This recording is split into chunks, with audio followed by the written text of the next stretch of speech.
అన్నమయ్య జిల్లాలో తమను నమ్మించి అప్పుల పాలు చేశాడు అంటూ ఓ బాధితురాలు జిల్లా ఎస్పీ కృష్ణారావును ఆశ్రయించింది. తను దారుణంగా మోసం చేశాడు అంటూ రామాపురం మండలం నల్లగుట్టపల్లెకు చెందిన లక్ష్మీ నరసింహులు అనే వ్యక్తిపై ఫిర్యాదు చేసింది.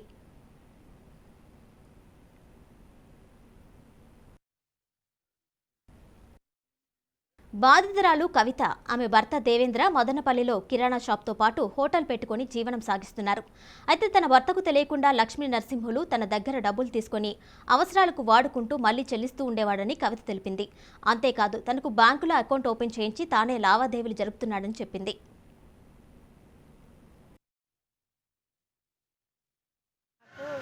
వేరే అతను లక్ష్మీ నరసింహ అనే అతను బ్యాంకు బుక్ చేసిస్తాను, నీకు డబ్బులు నా అకౌంట్లోకి డబ్బులు పడతాయి, నేను నీ అకౌంట్లోకి డబ్బులు పడతాయి, నేను డ్రా చేసుకుంటాను అని చెప్తున్నాడు. సరేలే అని చెప్పేసి ఇచ్చినాను సార్. అది మా ఇంట్లో వాళ్ళకు తెలియదు. నీ అమౌంట్కు నీకు కావాలన్నప్పుడు తిరుగుటోలపల్లికి రావాలని నన్ను పిలిచినాడు. వేరే అతన్ని పంపించినాడు. పంపించిన తర్వాత నేను నీరుగుటోలపల్లికి పోయిన తర్వాత ఎండకు వచ్చినావు, నువ్వు కూర్చో, బాదం పాలు జ్యూస్ ఇస్తాను అని చెప్పినాడు. తీసుకొని తాగినాను. దాంట్లో ఏమి కలిపినాడో నాకైతే తెలియదు.